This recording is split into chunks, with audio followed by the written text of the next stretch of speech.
My presentation is on how the pop art movement collapses the distinction between art and life. So this is a brief overview of the pop art movement. It took place between the 1950s and the 1960s. It shifted from abstract expressionist movement, which was very different from what the pop art movement was. The abstract expressionist movement was for like a select people, and pop art movement was for like the masses. Everyone could understand the meaning behind the art. The pop art movement focused on mass production and well-known symbols in society. Significant artists include Andy Warhol, Roy Lichtenstein, and Eduardo Pelosi. The pop art movement collapsed the distinction between art and life, which is what we'll be talking about today in this presentation. So Andy Warhol was a very influential artist of this time. He was an American artist. His artwork collapsed the distinction between art and life. He incorporated mass-produced objects into his art pieces. These included Coca-Cola bottles, Marilyn Monroe, and Campbell soup cans. By doing so, he collapsed the boundaries between art and life by putting very well-known objects into his artwork, so that created like a connection between life and the art world. He used mechanical methods to imitate the industrial society. He created easily understood artwork. It was meant for the mass population, and it was very easily understood by everyone. This differed from abstract expressionism because it was only meant for like a select few to understand during that time. He used methods such as silk screening, which can be seen like in his mechanical methods to imitate the industrial society of that time.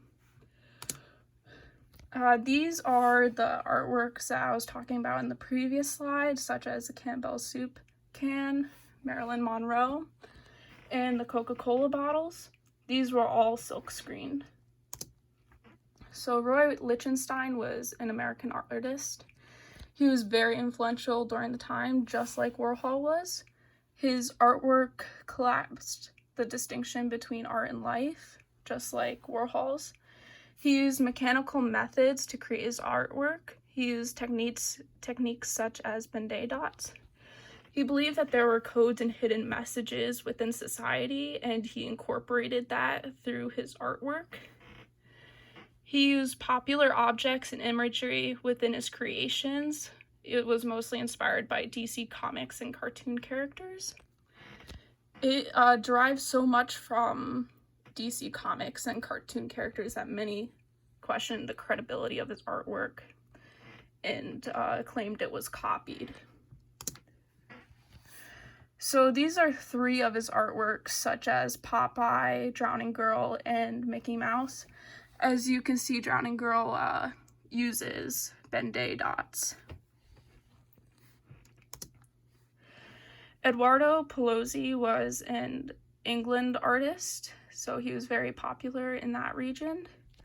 His artwork collapsed the distinction between art and life. It represented scientific literature and contemporary culture, which connects to the real world, and it shows similarities between the art world and the society that he lived in. He used mechanical methods in his artwork to relate to industrious society. His works mainly consisted of comics and sculptures, but he did like to focus more on sculptures than anything else. He used screen prints to create large comic strips, just like Warhol did.